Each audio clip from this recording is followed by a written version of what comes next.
Hey guys, how's it going?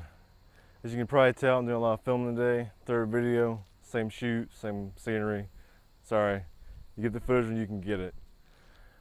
But today, I want to talk about something that's becoming more popular. You're hearing more about it, you're seeing more about it, though it's not where it should be, and I don't think it's going to be, I think it's going to get bigger than it is now, if that makes sense. Well, that's airsoft trainers specifically. Not just going to airsoft and shooting people, having fun. That's fine, that's its own thing. But using airsoft as a training tool deliberately. Because you can say what you want about airsoft or paintball or make fun of any number of things that are useful or could be useful for the gun world.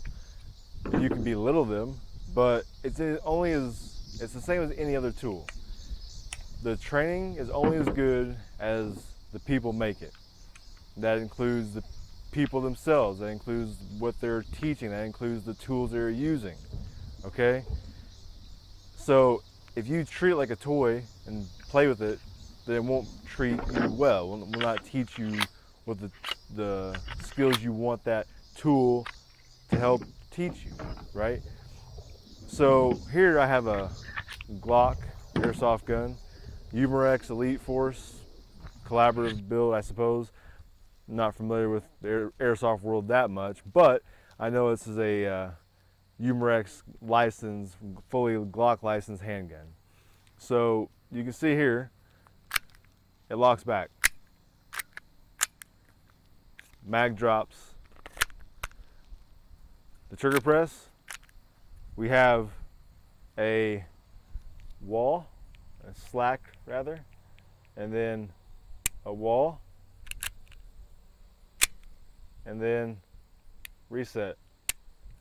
Just like a regular gun, like a regular handgun would have. Here's your real Glock right here. Locks back, mag drops out, slide release works, same as that one. Trigger press, slack, click, no bang, reset, right there. It's the same thing, the same training tool. So I played with this for a little while now, and I'm doing more with it and getting more familiar with it. I did learn one thing, that they're different than actual handguns, and they had different moving parts. So I had a screw walk out of me twice. I had Loctite in place. Other than that issue, I've had no issues with this gun.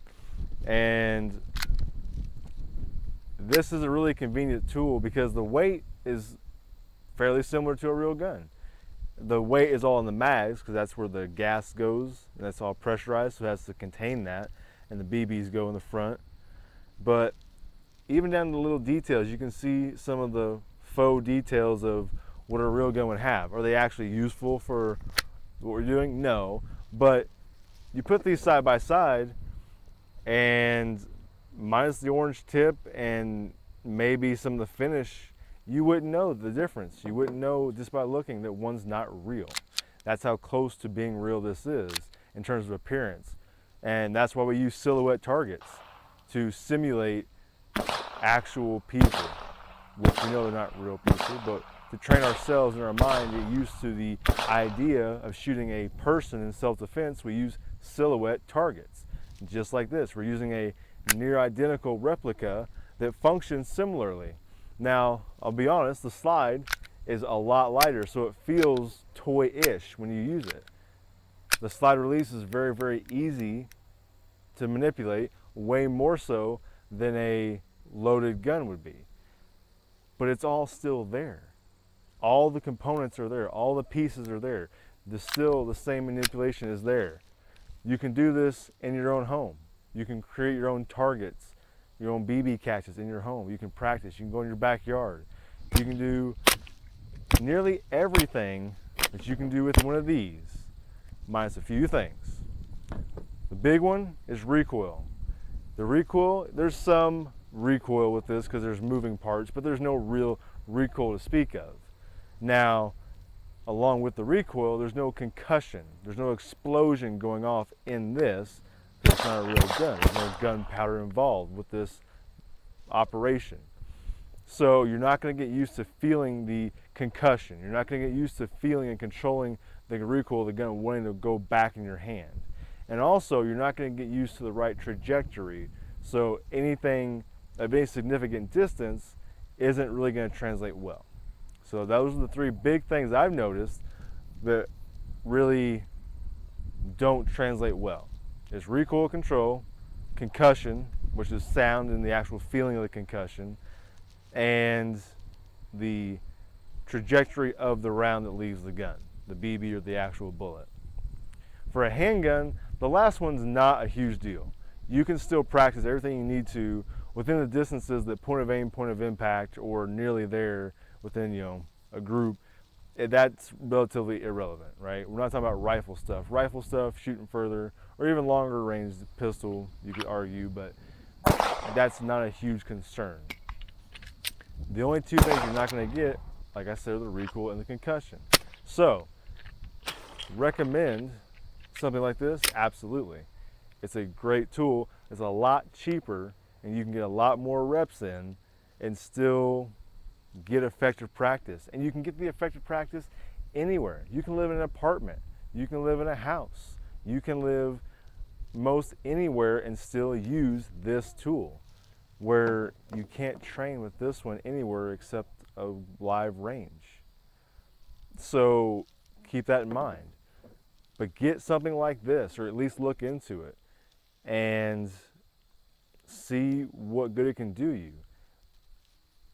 However, don't forego live fire training. Don't forget going to the range. Don't forget taking classes as well. But if you do use the airsoft version of this, you have to remember to go to the real range and actually use a real gun. You know what the gun feels like when it explodes in your hand, the concussion, the round going off, not an actual failure or malfunction or catastrophic issue, the actual round going off, that explosion, that controlled explosion. Get used to what that feels like. Get used to controlling that recoil. Now, that's the only issue with live ranges or actual live fire ranges.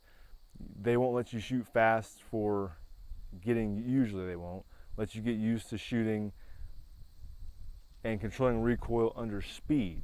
Okay, that's hard to find. If you can find that, good. And if you can find that, that's the only real